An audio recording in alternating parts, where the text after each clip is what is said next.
സ്നേഹം നിറയും ദൈവസ്വരം കാതോർക്കാം, ആശ്വാസം നേടാം, ഹൃത്തിനുള്ളിൽ ജീവൻ നൽകും വചനം, തിരുവചനം. യേശുവിൽ ഏറ്റവും പ്രിയപ്പെട്ട സഹോദരി സഹോദരന്മാരെ, വിശുദ്ധ ലൂക്ക എഴുതിയ സുവിശേഷം 19-ാം അധ്യായം അതിൻ്റെ 10-ാമത്തെ വാക്യം. യേശു ഇപ്രകാരം പറഞ്ഞു: നഷ്ടപ്പെട്ടു പോയതിനെ അന്വേഷിച്ച് കണ്ടെത്താനാണ് മനുഷ്യപുത്രൻ വന്നിരിക്കുന്നത്. നമ്മളിന്ന് ചിന്തിക്കുന്ന വിഷയം നഷ്ടപ്പെട്ടതിനെ അന്വേഷിച്ച് കണ്ടെത്തുന്ന നല്ല ഇടയനായ യേശുക്രിസ്തു.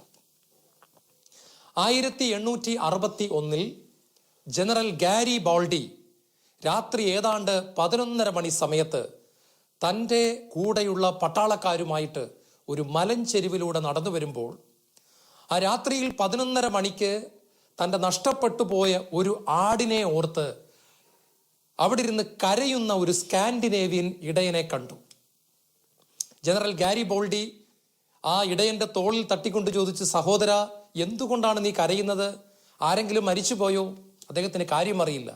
ഈ സ്കാൻഡിനേവിയൻ ഇടയൻ കണ്ണുനീരോടുകൂടി ജനറൽ ഗാരി ബാൾഡിയോട് ഇപ്രകാരം പറഞ്ഞു: സാർ, എനിക്ക് 212 ആടുകൾ ഉണ്ട്. ഞാൻ ഇന്ന് രാത്രി ആടുകളെ കൂട്ടിലേക്ക് നോക്കിയപ്പോൾ 211 ആടുകൾ മാത്രമേ ഉള്ളൂ. എൻ്റെ ഒരാടിനെ എവിടെയോ നഷ്ടപ്പെട്ടു പോയി. അതുകൊണ്ട് എനിക്ക് ഉറക്കം വരുന്നില്ല. ആ ആടിനെ ഓർത്ത് ഞാൻ സങ്കടപ്പെട്ടിരിക്കുകയാണ്. സമയം രാത്രി 11:30. ഈ സ്കാൻഡിനേവിയൻ ഇടയന്റെ ആത്മാർത്ഥത കണ്ടപ്പോൾ ജനറൽ ഗാരി ബോൾഡി തൻ്റെ പട്ടാളക്കാരോട് ഇപ്രകാരം പറഞ്ഞു: എല്ലാവരും വിളക്കുകൾ കത്തിച്ചുകൊണ്ട് ഈ മലഞ്ചെരുവിൽ മുഴുവൻ അന്വേഷിക്കുക. കുന്നുകളും താഴ്വരകളും അരിച്ചു പറക്കണം. എവിടെയെങ്കിലും ഒരു ആടിൻ്റെ കരയുന്ന ശബ്ദം കേട്ടാൽ അങ്ങോട്ടേക്ക് ഓടിച്ചെന്ന് എത്ര ബുദ്ധിമുട്ടിയാണെങ്കിലും ഈ ഇടയന്റെ ആടിനെ നമ്മൾ കണ്ടെത്തി കൊടുക്കുന്നു. അങ്ങനെ പട്ടാളക്കാർ 4 ഭാഗത്തേക്കും റാന്തൽ വിളക്കുകളുമായിട്ട് അന്വേഷണം ആരംഭിച്ചു. മണിക്കൂറുകൾ തെരഞ്ഞിട്ടും ഏതാണ്ട് രാത്രി 2:30 ഈ ആടിനെ കണ്ടെത്തിയില്ല. പട്ടാളക്കാരെല്ലാം ഉറങ്ങാൻ പോയി. പ്രിയപ്പെട്ടവരെ, പിറ്റേന്ന് പ്രഭാതത്തിൽ ജനറൽ ഗാരി ബോൾഡിയുടെ വേലക്കാരൻ ചായ ഇട്ടതിന് ശേഷം അദ്ദേഹത്തിന് കുടിക്കുവാനായിട്ട് കൊണ്ടുവന്ന് കൊടുക്കുകയാണ്. സമയം രാവിലെ 6:30. സാധാരണയായി രാവിലെ 6 മണിക്ക് ജനറൽ എഴുന്നേറ്റ് പല്ല് തേച്ച് ഫ്രഷായി ചായ കുടിക്കുന്നതാണ്. അന്ന് 6:30 ആയിട്ടും അദ്ദേഹം എഴുന്നേറ്റിട്ടില്ല. അദ്ദേഹം പുതപ്പിന്റെ അകത്ത് തന്നെ കിടന്നുറങ്ങുകയാണ്. വേലക്കാരൻ കുറച്ചു നേരം കാത്തുനിന്നു. വീണ്ടും ഒരു 7:15 മണിയായപ്പോഴത്തേക്ക് വീണ്ടും ചെന്ന് നോക്കിയപ്പോൾ ജനറൽ നല്ല ഉറക്കമാണ്. വേലക്കാരന് പേടിയായി. എന്തെങ്കിലും അപകടം സംഭവിച്ചു കാണുമോ? രണ്ടും കൽപ്പിച്ച് അദ്ദേഹം ചെന്ന് വിളിച്ചു: sir, sir, sir, 7:30 sir, sir എഴുന്നേൽക്കുക. പെട്ടെന്ന് ജനറൽ ഗാരി ബോൾഡി കണ്ണു തുറന്നു. അദ്ദേഹം തൻ്റെ കമ്പിളി പുതപ്പ് എടുത്തു മാറ്റിയപ്പോൾ ആ കമ്പിളി പുതപ്പിന്റെ അകത്തുനിന്ന് ഒരു ആട് എഴുന്നേറ്റ് വന്നു. നഷ്ടപ്പെട്ടു പോയ ആടിനെ, ആ പാവപ്പെട്ട സ്കാൻഡിനേവിയൻ ഇടയന്റെ ആടിനെ രാത്രി മുഴുവൻ അന്വേഷിച്ച് വെളുപ്പിന് 5 മണി വരെ മലഞ്ചെരുവിലൂടെ അന്വേഷിച്ച് കണ്ടെത്തിയ ജനറൽ ഗാരി ബോൾഡി ഈ ആടുമായിട്ട് കടന്നു വന്ന് ഈ പുതപ്പിന്റെ അകത്ത് കിടന്ന് ഉറങ്ങുകയാണ്. അദ്ദേഹം ഈ ഇടയനെ കണ്ടെത്തി നഷ്ടപ്പെട്ട ആടിനെ ഏൽപ്പിച്ചു കൊടുത്തു. ഇടയന് വലിയ സന്തോഷമായി. യേശുവിൽ ഏറ്റവും പ്രിയപ്പെട്ട സഹോദരി സഹോദരന്മാരെ, ഒരു പട്ടാള ജനറലിന്റെ അന്വേഷിക്കുന്ന സ്നേഹമാണ്, നടന്ന സംഭവമാണ് ഞാൻ നിങ്ങളുമായിട്ട് പങ്കുവച്ചത്. ഞാനിത് പങ്കുവച്ചത് മറ്റൊന്നിനുമല്ല, കർത്താവായ യേശു ക്രിസ്തുവിൻ്റെ സ്നേഹം എത്രയോ വലുതാണെന്ന് നമ്മൾ തിരിച്ചറിയേണ്ടിയിരിക്കുന്നു. ഒരു ആടിനു വേണ്ടി വെളുപ്പിനെ 5 മണി വരെ ഒരു പട്ടാള കമാൻഡർ മലഞ്ചെരുവിൽ അന്വേഷിച്ച് നടന്നുവെങ്കിൽ സ്വർഗത്തുള്ള സകല സൗഭാഗ്യങ്ങളും വെടിഞ്ഞ്, കോടിക്കണക്കിന് ദൂതന്മാരുടെ ആരാധന വെടിഞ്ഞ്, സകല സൗഭാഗ്യങ്ങളും സന്തോഷവും വെടിഞ്ഞ് മനുഷ്യരായ നമ്മുടെ വിയർപ്പിന്റെ ഗന്ധമുള്ള ഈ മണ്ണിലൂടെ നടക്കുവാൻ തക്കവണ്ണം കാലിത്തൊഴുത്തിൽ പിറന്നുകൊണ്ട് ആശാരിയായി ജീവിച്ച് മനുഷ്യനെ തേടി കണ്ടെത്തുന്ന കർത്താവായ യേശുക്രിസ്തു എന്ന ഇടയനെ പറ്റിയാണ് ഞാൻ നിങ്ങളോട് സംസാരിച്ചു കൊണ്ടിരിക്കുന്നത്. കർത്താവ് പറഞ്ഞു, ഞാൻ നല്ല ഇടയനാണ്. ആടുകൾക്ക് വേണ്ടി ജീവൻ അർപ്പിക്കുന്ന ഇടയനാണ്. അന്വേഷിച്ച് കണ്ടെത്തുന്ന ഇടയൻ മാത്രമല്ല, ജീവൻ അർപ്പിക്കുന്ന ഇടയനാണ്. അവൻ പറഞ്ഞത് അവൻ തെളിയിച്ചു. കുരിശിൽ അവൻ ആടുകളായ നമുക്ക് വേണ്ടി, എനിക്കും നിങ്ങൾക്കും വേണ്ടി ജീവൻ അർപ്പിച്ചു. ഉൽപ്പത്തി പുസ്തകം മുതൽ ദൈവത്തിൻ്റെ ഈ ഇടയ സ്നേഹം നമുക്ക് കാണുവാനായിട്ട് സാധിക്കും. ദൈവത്തിൽ ഒരു ഇടയനെ നമുക്ക് ആദ്യം മുതൽ തന്നെ കാണാനായിട്ട് സാധിക്കും. പിതാവായ ദൈവത്തിലും ഒരു ഇടയന്റെ ഹൃദയത്തെ കാണുവാനായിട്ട് സാധിക്കും.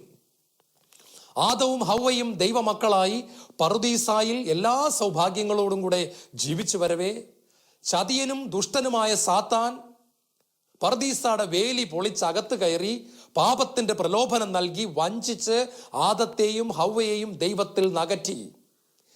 പാപം ചെയ്ത അന്ന് വൈകുന്നേരവും ദൈവം സ്വർഗത്തിൽ ഇരുന്നില്ല. ദൈവത്തിന് വേണമെങ്കിൽ അന്ന് സ്വർഗത്തിൽ ഇരുന്ന് കളയാമായിരുന്നു. ആദത്തെയും ഹവ്വയെയും കൊന്നുകളയാമായിരുന്നു. വീണ്ടും മറ്റൊരാദത്തെയും ഹവ്വയെയും സൃഷ്ടിക്കാമായിരുന്നു. പക്ഷെ ദൈവം അത് ചെയ്തില്ല. ദൈവം അന്ന് വൈകുന്നേരവും സ്വർഗം വിട്ട് ഇറങ്ങി വന്നിട്ട് കർത്താവ് ഇങ്ങനെ വിളിച്ചു, ആദം നീ എവിടെയാണ്? യോഹന്നാന്റെ സുവിശേഷം 10-ാം അധ്യായത്തിൽ നമ്മൾ ഇപ്രകാരം കാണുന്നു, അവിടുന്ന് തൻ്റെ ആടുകളെ പേര് ചൊല്ലി വിളിക്കുന്നു. ഇന്ന് ലോകത്തിൽ 650 കോടി ആടുകൾ ദൈവത്തിനുണ്ട്. 650 കോടി മനുഷ്യർ ദൈവത്തിന്റെ ആടുകൾ. നല്ല ഇടയനായ യേശു ക്രിസ്തു തേടി വരുന്ന ആടുകൾ.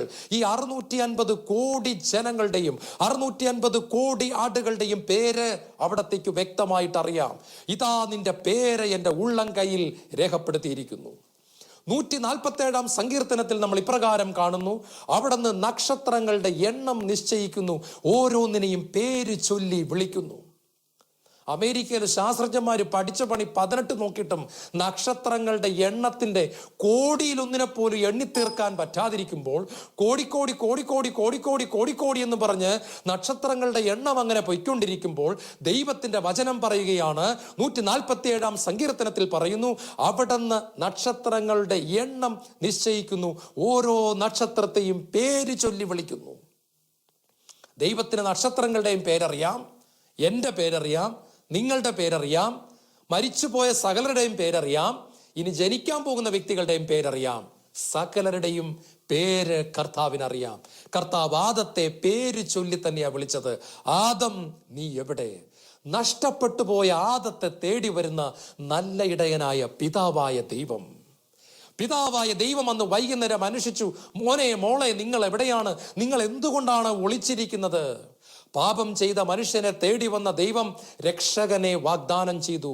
പരിശുദ്ധ കന്യകാ മറിയത്തെ വാഗ്ദാനം ചെയ്തു. സ്ത്രീയുടെ സന്തതി നിന്റെ തല തകർക്കുമെന്ന് പിശാചിന്റെ മുഖത്ത് നോക്കി നമ്മുടെ അപ്പൻ വിളിച്ചു പറഞ്ഞു. അതേ പ്രിയപ്പെട്ടവരെ, തേടി വരുന്ന ദൈവം കർത്താവ് അന്വേഷിച്ച് കണ്ടെത്തുന്നവനാണ്. ആദ്യത്തെ കൊലപാതകം നമ്മൾ കാണുന്നത് ഉൽപ്പത്തി പുസ്തകത്തിലാണ്. കായേൻ ആബേലിനെ കൊന്നു. സ്വന്തം സഹോദരനെ കൊന്നു. സഹോദരന്റെ രക്തം മണ്ണിൽ വീണു. മണ്ണ് ഭൂമി ഞെട്ടിവിറച്ചു. പാപം ഭൂമിയെ തകർത്തു കളഞ്ഞു. ഈ കായേനെ തേടിയും ദൈവം കടന്നു വരികയാണ്. കായേൻ കൊലപാതകം ചെയ്തപ്പോഴും ദൈവം കായേനെ ഉപേക്ഷിച്ച് കളയുന്നില്ല. അന്ന് വൈകുന്നേരം മോനെ കായേൻ നീ എവിടെയെന്ന് ചോദിച്ചുകൊണ്ട് കായേനെ പേര് ചൊല്ലി വിളിച്ചുകൊണ്ട് ദൈവം കടന്നു വരികയാണ്. കായേൻ നീ എവിടെയാണ്? എന്നെ കേട്ടുകൊണ്ടിരിക്കുന്ന പ്രിയപ്പെട്ടവരെ, നമ്മൾ പാപം ചെയ്ത് ദൈവത്തിൽ നിന്ന് അകലുമ്പോൾ ദൈവം നമ്മളെ വിട്ട് ഓടുകയല്ല, ദൈവം നമ്മുടെ പേര് ചൊല്ലി വിളിച്ചുകൊണ്ട് പുറകെ വരികയാണ്. നമ്മളാണ് ദൈവത്തെ വിട്ട് ഓടിക്കൊണ്ടിരിക്കുന്നത്. ദൈവം നമ്മളെ വിട്ട് ഒരിക്കലും പോകുന്നില്ല. ദൈവം പേര് ചൊല്ലി വിളിക്കുന്നു, കായേൻ നീ എവിടെയാണ്?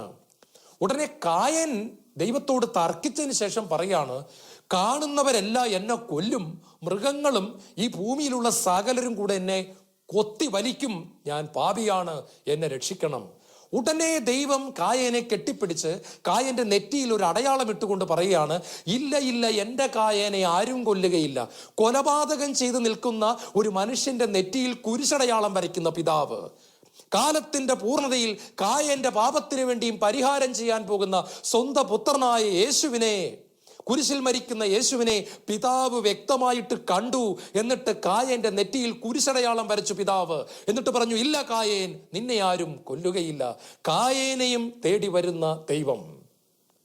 ലോക ചരിത്രത്തിൽ ആരെല്ലാം പാപം ചെയ്തിട്ടുണ്ടോ അവരെ തേടി വരുന്ന നല്ല ഇടയൻ. ദാവീദ് പാപം ചെയ്തു, വ്യഭിചാരവും കൊലപാതകവും. എന്നിട്ട് ദാവീദ് ഒന്നും അറിയാത്തവരെ പോലെ ജീവിച്ചപ്പോൾ ദൈവത്തിന് മനസ്സിലായി, എൻ്റെ മകനെ എനിക്ക് നഷ്ടപ്പെട്ടു പോകും, ഇവൻ നരകത്ത് പോകും. ജീവിതത്തിൽ ഒരിക്കൽ മാത്രം കാലിടറി വീണ ദാവീദ്, ബാക്കി എല്ലാ സമയത്തും ദൈവത്തെ അനുസരിച്ച ദാവീദ്, ഒരിക്കൽ മാത്രം തെറ്റുപറ്റിയ ദാവീദ്, ദാവീദിനെ തേടി നാഥാൻ പ്രവാചകന്റെ രൂപത്തിൽ ദൈവം വരികയാണ്. നാഥാൻ പ്രവാചകനിൽ നിറഞ്ഞു നിന്നുകൊണ്ട് ദാവീദിനെ തേടിയും ദൈവം കടന്നു വരികയാണ്. പ്രിയപ്പെട്ട സഹോദരി സഹോദരന്മാരെ, പുതിയ നിയമത്തിൽ മുഴുവൻ യേശുവിന്റെ ഈ സ്നേഹം നമുക്ക് കാണുവാനായിട്ട് സാധിക്കുന്നു. കർത്താവ് ജനിച്ച സമയത്ത് തന്നെ ആട്ടിടയന്മാരെ തേടിച്ചെല്ലുന്ന മാലാഖയെ നമ്മൾ കാണുകയാണ്. 3 ജ്ഞാനികളെ തേടിച്ചെല്ലുന്ന നക്ഷത്രത്തെ നമ്മൾ കാണുകയാണ്. ദൈവം മനുഷ്യനെ തേടി നടക്കുകയാണ്. ദൈവത്തെ നഷ്ടപ്പെട്ടു പോയ മനുഷ്യൻ, മനുഷ്യനെ നഷ്ടപ്പെട്ടു പോയ ദൈവം. ദൈവം എന്ത് ചെയ്യാന്നറിയാമോ? നഷ്ടപ്പെട്ടു പോയ മനുഷ്യനെ തേടി ഇറങ്ങി. ഇന്നും ദൈവം നടന്നുകൊണ്ടിരിക്കുകയാണ് ഭൂമിയിലൂടെ. ഒരു സുവിശേഷ പ്രഘോഷകനിലൂടെ, ഒരു പുസ്തകത്തിലൂടെ, ഒരു ടെലിവിഷൻ പ്രസംഗത്തിലൂടെ, അഭിഷേകമുള്ള ഒരു ഗാനത്തിലൂടെ ഒക്കെ ദൈവം ഇന്ന് നമ്മളെ തേടി നടന്നുകൊണ്ടിരിക്കുകയാണ് ഭൂമി മുഴുവൻ. നമുക്ക് ഏതെങ്കിലും തരത്തിൽ ദൈവത്തിന്റെ സ്പർശനം ഉണ്ടാകുമ്പോൾ ഓർത്തുകൊള്ളുക, ദൈവം നമ്മളെ അന്വേഷിച്ച് കണ്ടെത്തിയിരിക്കുന്നു. യോഹന്നാന്റെ സുവിശേഷം 4-ാം അധ്യായത്തിൽ യേശു നട്ടുച്ചയ്ക്ക് സമരിയായിൽ ഒരു പട്ടണത്തിലെത്തി ഒരു കിണറിന്റെ കരയിൽ കുത്തിയിരിക്കുകയാണ്. നമ്മൾ ചരിത്രം പഠിക്കുമ്പോൾ കാണാം, ഇസ്രായേലിൽ സ്ത്രീകൾ ആരും ഉച്ചയ്ക്ക് വെള്ളം കോരാൻ വരാറില്ല. ഒന്നുകിൽ അവർ രാവിലെ വെള്ളം കോരാൻ വരും, അല്ലെങ്കിൽ അവർ വൈകിട്ട് വെള്ളം കോരാൻ വരും. സൂര്യൻ കത്തി നിൽക്കുന്ന സമയത്ത് സ്ത്രീകൾ വെള്ളം കോരാൻ വരില്ല. ഇവൾ 12 മണി സമയത്ത് വെള്ളം കോരാൻ വന്നതിന്റെ അർത്ഥം അവൾ ആളുകളാരും വരാത്ത സമയത്താണ് വരുന്നത്. അതായത് അവൾക്ക് ഒളിക്കാനും മറയ്ക്കാനും എന്തൊക്കെയോ ഉണ്ടായിരുന്നു. മര്യാദയ്ക്ക് ജീവിക്കുന്ന ആളുകളുടെ മുഖത്ത് നോക്കാനുള്ള ഒരു മടി അവൾക്കുണ്ടായിരുന്നു, കുറ്റബോധം ഉണ്ടായിരുന്നു. അവൾ പാപത്താൽ പീഡിപ്പിക്കപ്പെട്ട വ്യക്തിയായിരുന്നു. ആളുകളെ ഫേസ് ചെയ്യാൻ അവൾക്ക് മടിയായിരുന്നു. പ്രാർത്ഥിക്കാൻ ഒരു ഗ്രൂപ്പിൽ പോകാൻ അവൾക്ക് മടിയായിരുന്നു. അവൾ ഒറ്റപ്പെട്ട ജീവിതം നയിച്ചു. കർത്താവ് എന്ത് ചെയ്യുന്നറിയാമോ? അവളെ തള്ളിക്കളഞ്ഞില്ല. കർത്താവിനെ അവൾ തേടി വന്നില്ല എങ്കിൽ കർത്താവ് അവളെ തേടി ചെല്ലുകയാണ്. അവൾ കിണറ്റിൻകരയിൽ വെള്ളമെടുക്കാൻ വരുന്ന സമയം അറിഞ്ഞ യേശു ആ 12 മണി സമയത്ത് സൂര്യന്റെ ചൂടേറ്റ് യേശു അവളെ തേടി ചെന്നു.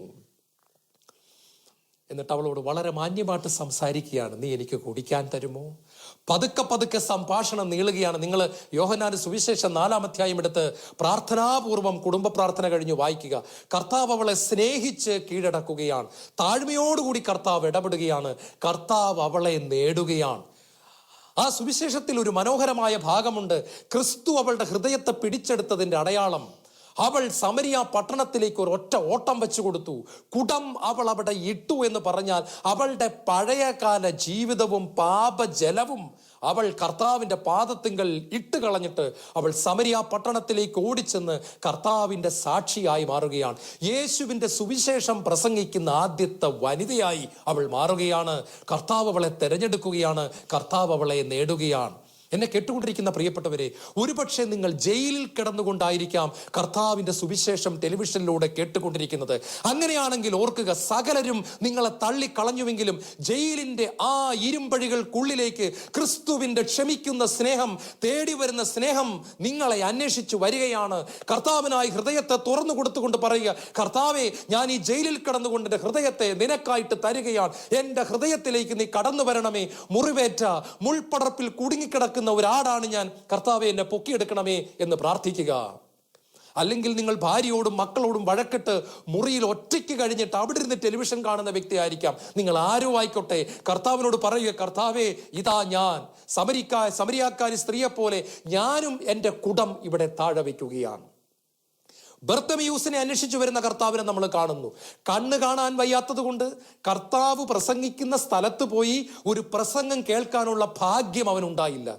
കണ്ണ് കാണാൻ പറ്റുന്നവരും കാലിന് ബലമുണ്ടായിരുന്നവരും ദീർഘദൂരം യാത്ര ചെയ്ത് കർത്താവ് എവിടെ പ്രസംഗിച്ചാലും പോകും. നമുക്കറിയാം, ബഹുമാനപ്പെട്ട വട്ടായിലച്ചനും നായ്ക്കമ്പറമ്പിലച്ചനും ഒക്കെ പ്രസംഗിക്കുമ്പോൾ ആളുകൾ സൂപ്പർ ഫാസ്റ്റും ട്രെയിനും ഒക്കെ കയറി മറ്റ് ജില്ലകളിൽ ചെന്ന് സുവിശേഷം കേൾക്കാറുണ്ട്. യേശുവിന്റെ കാലത്തും അങ്ങനെയാണ്. ദൂരദേശങ്ങളിൽ നിന്നും ആളുകൾ കർത്താവിന്റെ പ്രസംഗം കേൾക്കാൻ വന്നു. പക്ഷെ ബർത്തമിയൂസ് എങ്ങനെ പോകാനാ? അന്ധനാണവൻ. അവൻ ആ ഭിക്ഷ യാചിച്ചുകൊണ്ട് അവിടെ തന്നെ ഇരിക്കുകയാ. അവന്റെ ഉള്ളിൽ പലപ്പോഴും ഒരു ആഗ്രഹമുണ്ടായിരുന്നു, കർത്താവെ, ഒന്ന് കണ്ണു കാണാൻ പറ്റിയിരുന്നെങ്കിൽ നിന്റെ പ്രസംഗം കേൾക്കാൻ വരാമായിരുന്നു.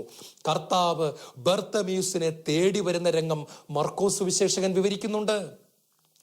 ബർത്തമീയൂസ് എവിടെയാണോ ഇരുന്നത് ആ വഴിയിലൂടെ കർത്താവ് മനഃപൂർവ്വം കടന്നു വരികയാണ്. കർത്താവ് അന്ന് ആ വഴി തെരഞ്ഞെടുത്തത് മനഃപൂർവ്വമാണ്, ഒരൊറ്റയാൾക്ക് വേണ്ടി, ബർത്തമീയൂസിന് വേണ്ടി. കർത്താവ് ഹൃദയത്തിൽ പറഞ്ഞതാണ്, മോനെ ബർത്തമീയൂസേ, നിനക്ക് എന്നെ തേടി വരാൻ പറ്റുന്നില്ല എങ്കിൽ ഞാൻ നിന്നെ തേടി വരുന്നു, ഞാൻ നിന്നെ അന്വേഷിച്ച് കണ്ടെത്താനായി വരുന്നു, ഞാൻ നല്ല ഇടയനാണ്. അതേ പ്രിയപ്പെട്ടവരെ, കർത്താവ് ബർത്തമീയൂസിനെ അന്വേഷിച്ച് കണ്ടെത്തുക തന്നെ ചെയ്തു. കർത്താവായ യേശു കുരിശിൽ മരിച്ചതിന് ശേഷം ശിഷ്യന്മാരെല്ലാം നിരാശരായി. അവൻ അടക്കം ചെയ്യപ്പെട്ടു. ക്ലെയോപ്പാസും കൂട്ടുകാരനും ജെറുസലേമിലെ കൂട്ടായ്മ വിട്ട് എമ്മാവൂസിലേക്ക് നിരാശരായി മടങ്ങുകയാണ്. നമ്മൾ ഇത്രയും നാള് അവന്റെ കൂടെ പോയതൊക്കെ വെറുതെയായി, മണ്ടന്മാരായി, അപമാനിതരായി. വീട്ടുകാരുടെ മുഖത്ത് എങ്ങനെ നോക്കും? അവനെ ഇതാ കുരിശിൽ തറച്ചു കൊന്നിരിക്കുന്നു. നിരാശരായി, സകലതും നഷ്ടപ്പെട്ടു എന്ന് കരുതിപ്പോയ അവരുടെ രണ്ടുപേരുടെയും അടുത്തേക്ക് ഇതാ തേടിച്ചെല്ലുകയാണ് യേശു. അന്വേഷിച്ച് കണ്ടെത്താനായി യേശു വേഷം മാറി ചെല്ലുകയാണ്. എന്നിട്ട് വചനം വ്യാഖ്യാനിച്ചു കൊടുക്കുകയാണ്. കണ്ണുകളിൽ അന്ധത ബാധിച്ചവരെ സങ്കീർത്തനങ്ങളിലും പ്രവാചകന്മാരുടെ പുസ്തകത്തിലും എന്നെപ്പറ്റി പറയുന്നത് നിങ്ങൾ വായിച്ചിട്ടില്ലേ? കർത്താവ് അവർക്ക് വചനം വ്യാഖ്യാനിച്ചു കൊടുത്തുകൊണ്ട്, അവർക്ക് വിശുദ്ധ കുർബാന മുറിച്ചു കൊടുത്തുകൊണ്ട് അവരെ ക്രിസ്തുവിന്റെ മാറോട് ഒരിക്കൽ കൂടെ ചേർത്ത് പിടിക്കുകയാണ്. അവരെ ജെറുസലേമിന്റെ കൂട്ടായ്മയിലേക്ക് തിരിച്ചു കൊണ്ടുവരികയാണ്. കൂട്ടായ്മ വിട്ടുപോയ അവരെ അന്വേഷിച്ച് യേശു കണ്ടെത്തുന്നു. കിലോമീറ്ററുകളോളം അവരുടെ കൂടെ നടന്ന് കർത്താവ് കണ്ടെത്തുന്നു. യോഹന്നാന്റെ സുവിശേഷം 21-ാം അധ്യായം മറ്റൊരു കണ്ടെത്തലിനെ കാണിക്കുന്നു. യേശു ഉയർത്തെഴുന്നേറ്റ് യേശു ഒരു പ്രത്യേക രീതിയിലാണ് ഇടപെട്ടത്. ജീവിച്ചിരുന്ന കാലത്ത് കർത്താവ് ഇടയ്ക്ക് എപ്പോഴും കൂടെ ഉണ്ടായിരുന്നു. ഉയർത്തെഴുന്നേറ്റ് യേശു ഒരു 10 ദിവസം കൂടുമ്പോൾ പ്രത്യക്ഷപ്പെടും, പിന്നെ 2 ദിവസത്തേക്ക് കാണത്തില്ല, പിന്നെ പ്രത്യക്ഷപ്പെടും, പിന്നെ ഒരു 7 ദിവസത്തേക്ക് കാണത്തില്ല. കുറെ നാൾ കഴിഞ്ഞപ്പോൾ പത്രോസിനങ്ങ് മടുത്തു. പത്രോസ് വിചാരിച്ചു, ഇത് എപ്പോഴാണ് ഈ കർത്താവ് വരുന്നത്? പട്ടിണി കിടന്നിട്ട് വയ്യ. അതുകൊണ്ട് പത്രോസ് പറയുകയാണ്, ഞാൻ എൻ്റെ പഴയ പണിക്ക് പോകുകയാണ്, വള്ളവും വലയും എടുത്തുകൊണ്ട് ഞാൻ മീൻ പിടിക്കാൻ പോകുന്നു. ബാക്കിയുള്ളവരും പറഞ്ഞു, ഞങ്ങളും പോകുന്നു. പ്രിയപ്പെട്ടവരെ, എല്ലാം ഉപേക്ഷിച്ച് നിന്റെ പിന്നാലെ വരുന്നു എന്ന് പറഞ്ഞവരാണ് ഉപേക്ഷിച്ചതിനെ തിരിച്ചു പിടിച്ചത്. നമ്മളും ഇതുപോലെ പലപ്പോഴും കർത്താവിനെ അറിഞ്ഞപ്പോൾ ചിലതൊക്കെ ഉപേക്ഷിച്ചവരല്ലേ? എന്നിട്ട് നമ്മൾ എപ്പോഴും അതൊക്കെ നമ്മൾ സ്വന്തമാക്കിയില്ലേ? കർത്താവിൽ നിന്ന് നമ്മൾ അകന്നു പോയില്ലേ? കർത്താവ് എന്ത് ചെയ്യുമെന്നറിയാമോ? രാത്രി മുഴുവൻ ഗലീലിയ കടലിന്റെ തീരത്ത് മഞ്ഞു മുഴുവനേറ്റ് നിന്നു. പ്രഭാതമായപ്പോൾ വിളിച്ചു ചോദിച്ചു, കുഞ്ഞുങ്ങളെ, നിങ്ങൾക്ക് മീൻ വല്ലതും കിട്ടിയോ? കുഞ്ഞുങ്ങളെ എന്ന് വിളിച്ചുകൊണ്ട് അന്വേഷിച്ച് കർത്താവ് അവരെ കണ്ടെത്തുകയാണ്. പടകിന്റെ വലതുവശത്തേക്ക് നീക്കി വലയെറിയുക. 153 മീനുകളെ കിട്ടി. ഉടൻ അവർക്ക് മനസ്സിലായി അത് കർത്താവാണ്. പത്രോസ് വെള്ളത്തിലേക്ക് എടുത്ത് ചാടുന്നു. ശിഷ്യന്മാരെല്ലാം തിരിച്ചു വരുന്നു. അവരെ കർത്താവ് വീണ്ടും റീസ്റ്റോർ ചെയ്യുകയാണ്. അന്വേഷിച്ച് കണ്ടെത്തുന്ന ക്രിസ്തു. ഒരിക്കലും നമ്മളെ കർത്താവ് കൈവിട്ട് കളയുന്നില്ല. എന്നെ കേട്ടുകൊണ്ടിരിക്കുന്ന പ്രിയപ്പെട്ടവരെ, ധ്യാന അവസരങ്ങളിൽ പലപ്പോഴും ചെറുപ്പക്കാരും ഒന്ന് ചോദിക്കുന്നൊരു ചോദ്യമുണ്ട്. ഡോക്ടർ ജോൺ, ഇത് 35-ാമത്തെ ധ്യാനമാണ്, ഞങ്ങൾ വീണ്ടും താഴെ പോയി, ഇനി കർത്താവ് സ്വീകരിക്കുമോ? ധ്യാനം കൂടി 91 മുതൽ ധ്യാനം കൂടുകയാണ്. ഇനി കർത്താവ് സ്വീകരിക്കുമോ? സ്വീകരിക്കും. 1000 ധ്യാനം കൂടി താഴെ വീണാലും കർത്താവ് സ്വീകരിക്കും. മറക്കരുത്, സ്വീകരിക്കത്തില്ല എന്നുള്ള ബോധ്യം തരുന്നത് പിശാചാണ്. അത് ഏത് വ്യക്തിയിലൂടെയാണ് വരുന്നതെങ്കിലും അത് പിശാചാണ്, അത് പിശാചിന്റെ ശബ്ദമാണ്. കർത്താവ് പത്രോസിനോട് പറഞ്ഞു, സാത്താനെ പുറകെ പോവുക. അങ്ങനെ 1000 ധ്യാനം കൂടിയിട്ട് നീ വീണല്ലോടാ എന്ന് പറഞ്ഞ് ആരെങ്കിലും നമ്മളെ പരിഹസിക്കുന്നു, നിരുത്സാഹപ്പെടുത്തുന്നെങ്കിൽ അത് സാത്താന്റെ ശബ്ദമാണ്. തിരിച്ചറിഞ്ഞ് കർത്താവിന്റെ കുരിശിലേക്ക് ചെല്ലുക. എന്നിട്ട് പറയും, കർത്താവെ, ഞാൻ 1000 ധ്യാനം കൂടി വീണുപോയ വ്യക്തിയാണ്, അങ്ങേ അറിഞ്ഞു വർഷങ്ങളായിട്ടും വീണുപോയ വ്യക്തിയാണ്. കർത്താവ് പറയും, സാരമില്ല, എഴുന്നേറ്റ് വരിക, നീ വന്നല്ലോ, അത് മതി. മോനെ, നിന്റെ നിസ്സാരത മനസ്സിലാക്കുക, എന്റെ ശക്തിയെ നീ മനസ്സിലാക്കുക. നിനക്ക് സ്വന്തമായിട്ടൊന്നും ചെയ്യാൻ പറ്റില്ല എന്ന് തിരിച്ചറിയുക. എന്റെ പരിശുദ്ധാത്മാവിന് വേണ്ടി കൊതിക്കുക, നീ ദാഹിക്കുക. അത്രേ ഉള്ളൂ കാര്യം പ്രിയപ്പെട്ടവരെ, അത്രേ ഉള്ളൂ. ചിലപ്പോൾ നമ്മൾ മരിക്കുന്നത് വരെ വീണ്ടും വീണ്ടും വീണു പോകാം. സാരമില്ല, ഞാൻ പാപത്തെ ലഘൂകരിച്ച് പറയുകയല്ല. വീണുപോയി എന്നുള്ള ഒറ്റ കാരണത്താൽ നിങ്ങൾ അവിടെ കിടന്ന് ജീവിതം നശിപ്പിച്ച് സാത്താന്റെ കൂട്ടിൽ ചെന്ന് കയറരുത്. പകരം മരണക്കിടക്കയിൽ വെച്ച് പോലും പാപം ചെയ്യാൻ സാധ്യതയുണ്ടെന്നാണ് വിശുദ്ധ അഗസ്റ്റിനും വിശുദ്ധ തോമസ് അക്വീനാസും നമ്മളെ പഠിപ്പിക്കുന്നത്. അവിടെ കിടന്നുകൊണ്ട് നമ്മൾ പറയണം, കർത്താവേ എന്നോട് ക്ഷമിക്കണമേ. കർത്താവ് അന്വേഷിച്ച് കണ്ടെത്തുന്ന ദൈവം, ഒരിക്കലും തള്ളിക്കളയാത്ത ദൈവം, നമ്മുടെ നല്ല ഇടയനായ യേശു ക്രിസ്തു. നമുക്ക് കണ്ണുകളടയ്ക്കാം, പ്രാർത്ഥിക്കാം. കർത്താവേ, അവിടുന്ന് ഞങ്ങളെ അന്വേഷിച്ച് കണ്ടെത്തിയത് കൊണ്ടാണ് ഞങ്ങൾക്ക് അങ്ങയുടെ ശരീരം ഭക്ഷിക്കാൻ സാധിക്കുന്നത്, രക്തം പാനം ചെയ്യാൻ സാധിക്കുന്നത്, അങ്ങയുടെ വചനം ഞങ്ങൾക്ക് ധ്യാനിക്കുവാൻ സാധിക്കുന്നത്, സ്വർഗത്തിലെ പിതാവിനെ അപ്പാ എന്ന് വിളിക്കാൻ സാധിക്കുന്നത്. ഞങ്ങൾക്ക് അങ്ങയെ തേടി കണ്ടെത്താൻ സാധ്യമല്ല. അങ്ങ് ഉയരത്തിലെ ദൈവമാണ്. അതുകൊണ്ട് അവിടുന്ന് ഉന്നതങ്ങൾ വിട്ട് ഈ താഴ്മയിലേക്ക് ഇറങ്ങി വന്ന് ഞങ്ങളെ തേടി രക്ഷിച്ചു. കർത്താവെ, നന്ദി പറയുന്നു. ഒരിക്കലും അങ്ങിൽ നിന്ന് പിരിയാതിരിക്കുവാൻ ആടുകളായ ഞങ്ങളെ തോളിലെടുക്കണമേ എന്ന് പ്രാർത്ഥിക്കുന്നു. മാറോട് ചേർത്ത് ഇറുക്കി പിടിക്കണമേ എന്ന് പ്രാർത്ഥിക്കുന്നു. അങ്ങനെ ഒരിക്കലും ഞങ്ങൾ വീണു പോകാതിരിക്കട്ടെ, അങ്ങയോട് ചേർന്ന് ജീവിക്കട്ടെ. യേശുവേ സ്തോത്രം, യേശുവേ നന്ദി, യേശുവേ ആരാധന, യേശുവേ മഹത്വം.